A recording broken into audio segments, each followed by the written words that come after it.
College ಶಿಕ್ಷಣ ಇಲಾಖೆಯಿಂದ ಸುಮಾರು 10,000 ರಿಂದ 11,000 ಜನ ಗೆಸ್ಟ್ ಲೆಕ್ಚರರ್ ಫ್ಯಾಕಲ್ಟಿನ ಎವ್ರಿ ಇಯರ್ ಏನೋ ಒಂದು ಗೆಸ್ಟ್ ಲೆಕ್ಚರ್ ಅಂತ ತಗೊಂತ ಇದ್ದಾರೆ.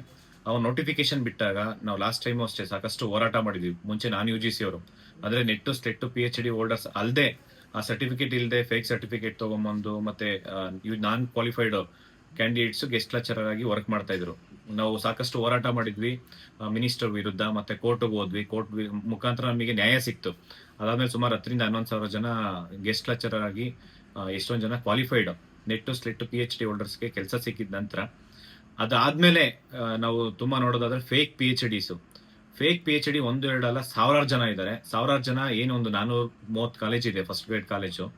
ಅದರಲ್ಲಿ ನಮಗೆ ಕ್ವಾಲಿಟಿ ಎಜುಕೇಶನ್ಸ್ ಬೇಕಂತ ಹೇಳಿ ತುಂಬಾ ಇಂಪಾರ್ಟೆಂಟ್. ಯಾಕೆಂದ್ರೆ ಯಾರು ಶ್ರೀಮಂತರ ಮಕ್ಕಳು ಹೋಗಿ ಗೌರ್ಮೆಂಟ್ ಕಾಲೇಜಸ್ಗೆ ಅಡ್ಮಿಷನ್ ಆಗಲ್ಲ.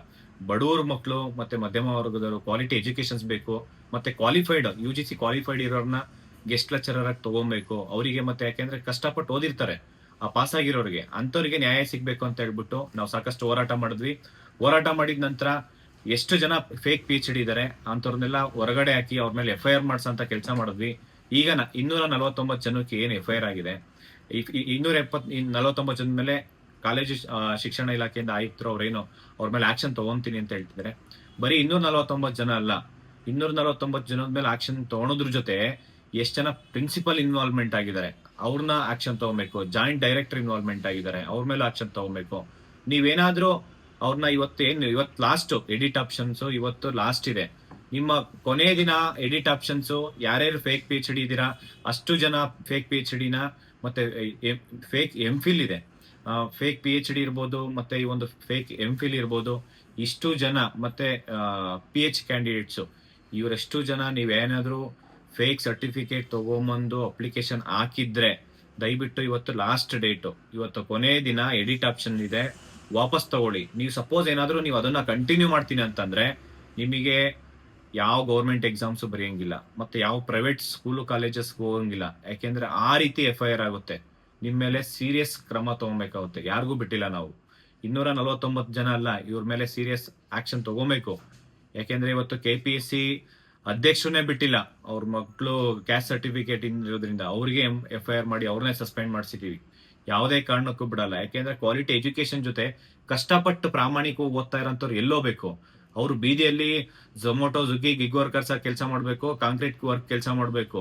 ನೀವು ಮಾತ್ರ ಆರಾಮಾಗಿ ತಿಂಗಳ 40-50 ಸಾವಿರ ಸ್ಯಾಲ್ರಿ ತಗೊಬೇಕು ನೀವು. ಯಾಕೆ ಪ್ರಾಮಾಣಿಕವಾಗಿ ಓದ್ತಾ ಇರೋಂಥವ್ರು, ಕಷ್ಟ ಬಿದ್ದು ಓದಂಥವ್ರಿಗೆ ಕೆಲಸ ಸಿಗ್ಬಾರ್ದಾ? ನೆಟ್ಟು ಸ್ಲೆಟ್ಟು PhD ಹೋಲ್ಡರ್ಸ್ಗೆ ಅವರಿಗೆ ಕೆಲಸ ಸಿಗ್ಬೇಕಂತ ಹೇಳ್ಬಿಟ್ಟು ಇಷ್ಟೆಲ್ಲ ಹೋರಾಟ ಮಾಡಿದ್ದು. ಈ ಹೋರಾಟದಲ್ಲಿ ಪ್ರಮುಖ ಪಾತ್ರ ವಹಿಸ್ಕೊಂಡಿದ್ರಂತ ಫಿರೋಜ್ ಗಾಯಕ್ವಾಡ್ ಪಾಪ ಸಾಕಷ್ಟು ಎಫರ್ಟ್ಸ್ ಹಾಕಿದ್ದಾರೆ. ಶಿವು ಇರ್ಬೋದು, ದರ್ಶನ್, ಪ್ರವೀಣ್, ಇನ್ನು ಹಲವಾರು ಜನ ಹೆಣ್ಮಕ್ಳೆಲ್ಲ ಸಾಕಷ್ಟು ಎಫರ್ಟ್ಸ್ ಹಾಕಿದ್ದಾರೆ. ಪ್ರತಿ ಒಂದು ಡಿಸ್ಟಿಕ್ ಹೋಗಿ ಡಿಸ್ಟಿಕ್ ಮತ್ತೆ ಅಲ್ಲಿರೋಂಥ ಕಮಿಷನರ್ಗೆ, ಆಯುಕ್ತರಿಗೆ, ಪ್ರಿನ್ಸಿಪಲ್ ಸೆಕ್ರೆಟರಿಗೆ, ಮಿನಿಸ್ಟರ್ಗೆ ಭೇಟಿ ಮಾಡಿ ಸಾಕಷ್ಟು ಬಾರಿ ಮನವಿ ಕೊಟ್ಟು ಅವ್ರ ವಿರುದ್ಧ FIR ಮಾಡಿಸಿ ಎಲ್ಲನೂ ಆಕ್ಷನ್ ತಗೊಂಡಿದ್ದಾರೆ. ಎಲ್ಲಾ ಸ್ಟೂಡೆಂಟ್ಸ್ ಪರವಾಗಿ ಏನೋ ಒಂದು ಗೆಸ್ಟ್ ಲೆಕ್ಚರರ್ ಇದ್ದಾರೆ, ಅತಿಥಿ ಉಪನ್ಯಾಸಕರು, ಅಷ್ಟು ಎಲ್ಲರ ಪರವಾಗಿ ಫಿರೋಜ್ ಗಾಯಕ್ವಾಡ್ಗೆ ಮತ್ತೆ ದರ್ಶನ್, ಪ್ರವೀಣ್, ಶಿವು ಇವರೆಲ್ರಿಗೂ ಇವ್ರಿಗೆ ಧನ್ಯವಾದ ತಿಳಿಸ್ತಾ ಈ ಒಂದು ಇಲ್ಲಿಗೆ ನಿಲ್ಸಲ್ಲ, ಯಾವುದೇ ಕಾರಣಕ್ಕೂ ಇಲ್ಲಿಗೆ ಬಿಡಲ್ಲ, ಇದು ಮುಂದುವರಿಸ್ತೀವಿ.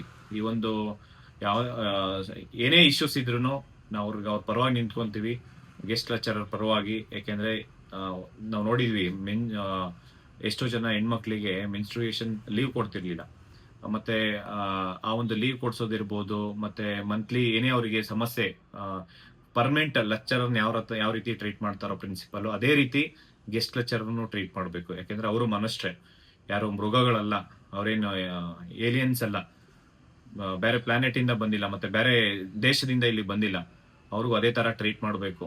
ಯಾಕೆಂದ್ರೆ ಇವರಿಗೊಂದು ಡಿಸ್ಕ್ರಿಮಿನೇಷನ್ ಅಲ್ಲ, ಪ್ರತಿಯೊಬ್ಬರಿಗೂ ಒಂದೇ ತರ ಟ್ರೀಟ್ ಮಾಡಬೇಕು. ಏನೋ ಸ್ಯಾಲ್ರಿ ಸ್ವಲ್ಪ ವೇರಿಯೇಷನ್ಸ್ ಇರ್ಬೋದು ಅಷ್ಟೇ, ಅದು ಬಿಟ್ರೆ ಬೇರೆ ಏನೇನಿಲ್ಲ. ಅವರು ಮನುಷ್ಯ ಇದ್ದಾರೆ. ನೀವು ಬದುಕೋದಕ್ಕೆ ಎಷ್ಟು ಬೇಕಷ್ಟು ದುಡ್ಡಿದ್ರೆ ಸಾಕು. ಏನು ಲಕ್ಷಾಂತರ ರೂಪಾಯಿ ಬರ್ಬೇಕಂತೇನಿಲ್ಲ, ಇಲ್ಲ ಕೋಟ್ಯಾಂತರ ರೂಪಾಯಿ. ಒಂದು ಬೇಸಿಕ್ ಮಾನವೀಯತೆಯನ್ನು ತೋರಿಸಿ, ಯಾವುದೇ ಪ್ರಿನ್ಸಿಪಲ್ಸ್ ಇರ್ಬೋದು, ಮತ್ತೆ ಜಾಯಿಂಟ್ ಡೈರೆಕ್ಟರ್ ಇರ್ಬೋದು. ಈ ಮುಖಾಂತರ ನಾನು ಕೇಳ್ಕೊಂತೀನಿ, ಇವ್ರ ಮೇಲೆ ಫೇಕ್ PhD MPhil ಯಾರಿದೆ, ಫೇಕ್ PH ಯಾರಿದ್ದಾರೆ, ಇವ್ರ ಮೇಲೆ ಸೀರಿಯಸ್ ಕ್ರಮ ತಗೊಂಡಿಲ್ಲ ಅಂತಂದ್ರೆ ನಾವು ಏನ್ ಮಾಡ್ಬೇಕಂತ ಹೇಳಿ ನಮಗೆ ಗೊತ್ತಿದೆ. ನಾವು ಹೇಳಲ್ಲ, ಮಾಡಿ ತೋರಿಸ್ತೀವಿ. Thank you so much. ನಮಸ್ಕಾರ.